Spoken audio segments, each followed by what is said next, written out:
Pozdrav svim ljubiteljima dobre psihologije.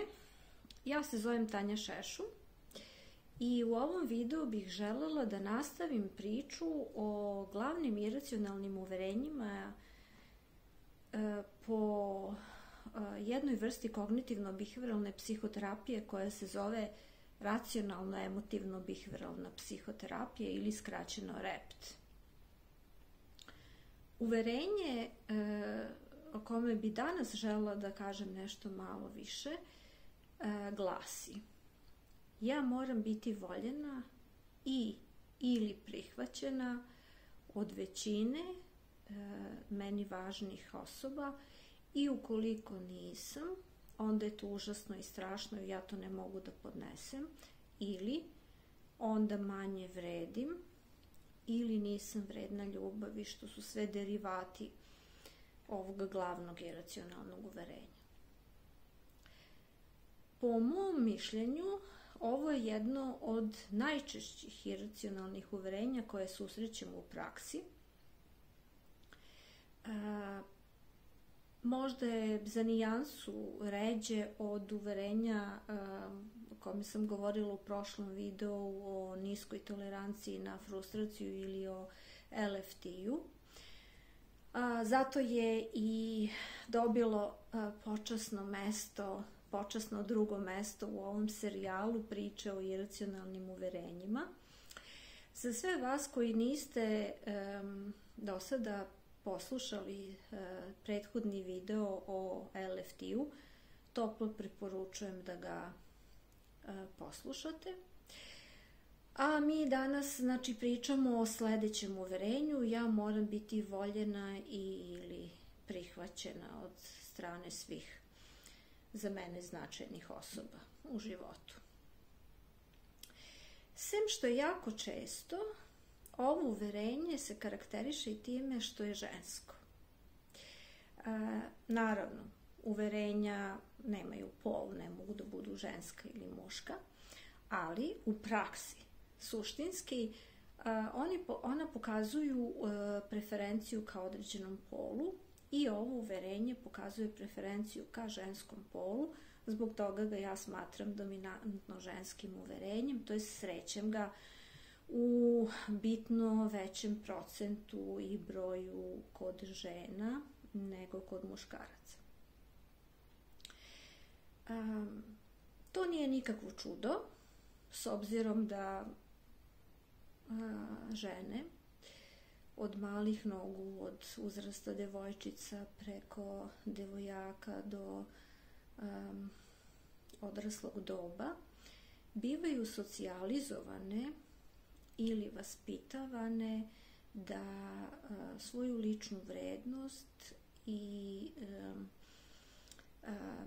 svoj identitet vezuju za činjenicu da li će biti voljene i prihvaćene, to jest za činjenicu da li su ostvarene u ulozi partnerke ili supruge. I kada malo razmislimo, većina nas može da se priseti nekih od najnegativnijih životnih iskustava iz našeg života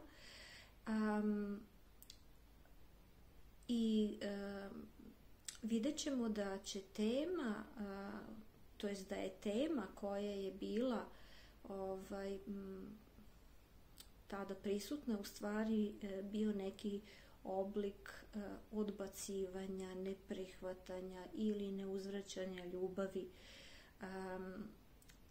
pri čemu smo mi očajavale, bile depresivne, bile besne, gubile samopouzdanje, tugovale i tako dalje.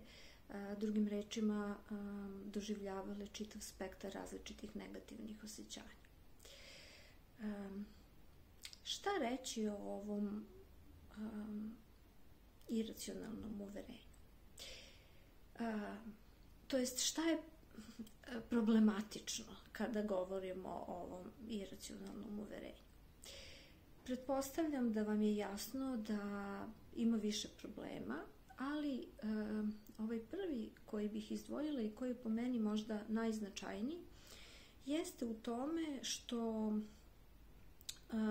ovo uverenje od nas traži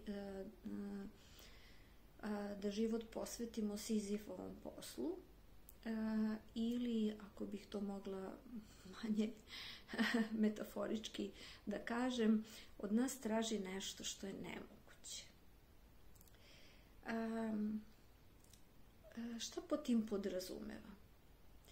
Pod tim podrazumevam da sva iracionalna uverenja, pa i ovo iracionalno uverenje, u osnovi je svoj epitet iracionalno zaslužilo zato što se zasniva na činjenici da imamo određeni apsolutni ili apsolutistički zahtev u odnosu na realnost, koji je suštinski nemoguće ispuniti i zato je ovo uverenje iracionalno, a ne racionalno. Zašto je nemoguće ispuniti da budemo voljene ili prihvaćene od nama važnih ljudi u životu? Zato što ma koliko se trudile, ma koliko bile lepe, šarmantne, pametne, divne, potčinjene i tako dalje, uvek će postojati neko ko nas neće voleti, a mi ćemo želeti da nas taj neko voli, ili uvek će postojati više njih koji nas neće prihvatiti onakve kakve smo, a mi ćemo insistirati da to bude suprotno. Drugim rečima, ma koliko se trudile, realnost života je da nikada nećemo biti u potpunosti voljene i prihvaćene od strane drugih ljudi.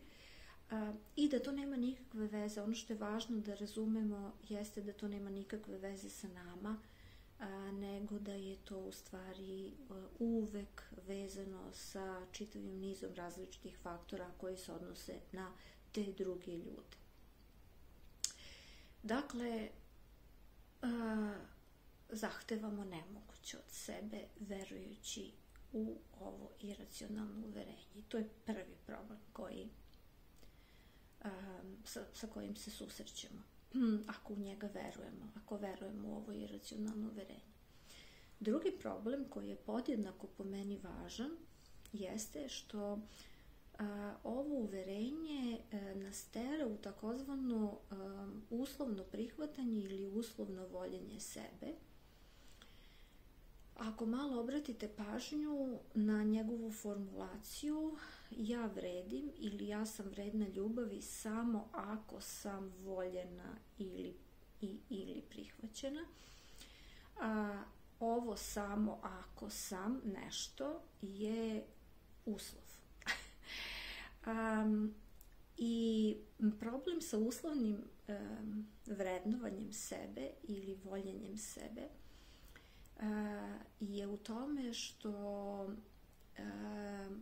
smo očajni kada nam taj uslov nije zadovoljen, a ne samo da smo očajni, nego se osjećamo manje vrednim, bez samopoštovanja i samopouzdanja. A čak i ako je u određenim periodima u našem životu taj uslov zadovoljen,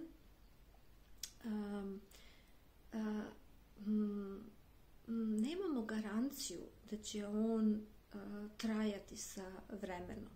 Drugim rečima, međuljudski odnosi, posebno ljubavni međuljudski odnosi, su jako složeni i dinamični.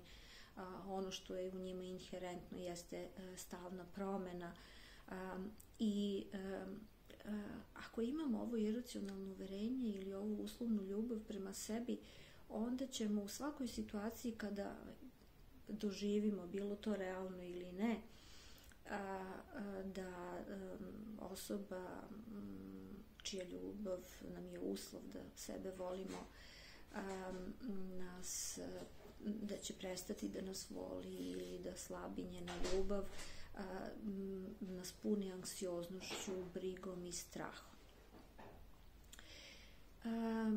Iako filozofija lične vrednosti u koju ja verujem u okviru kognitivno-behavioralne psihologije i psihoterapije je jedan jako zanimljiv i koristan koncept, ja se neću dublje u to upuštati u ovom videu, zato što planiram da ceo jedan snimak posvetim objašnjenju tog originalnog shvatanja lične vrednosti. Dovoljno je ovo što sam vam rekla, da svaka uslovna ljubav je u stvari put u pakao, kako ja volim to da kažem svojim klijentima, zato što stalno živimo u strahu da ćemo izgubiti taj uslov na kome baziramo svoju ličnu vrednost. Iako je naravno osporavanje ovog iracionalnog uverenja kada smo mi žene u pitanju proces, ono što bih za kraj još želela da vam kažem jeste da bi neka racionalna varijanta mogla otprilike da glasi: ja vredim, nevezano od toga da li sam voljena ili prihvaćena od drugih ljudi, ili iako bi bilo jako lepo i poželjno da me mnogi ljudi koji su meni značajni vole ili prihvataju i poštuju, ako to nije slučaj, to više govori o njima nego o meni samim. Ja odlučujem da sebe prihvatim ovako kakva sam i da pre svega volim samu sebe, a da ljubav drugih ljudi bude šlag na tortu ili nešto što je potvrda moje samoljubavi i samopoštovanja. Do nekog sledećeg videa puno vas pozdravljam i želim vam lep ostatak dana.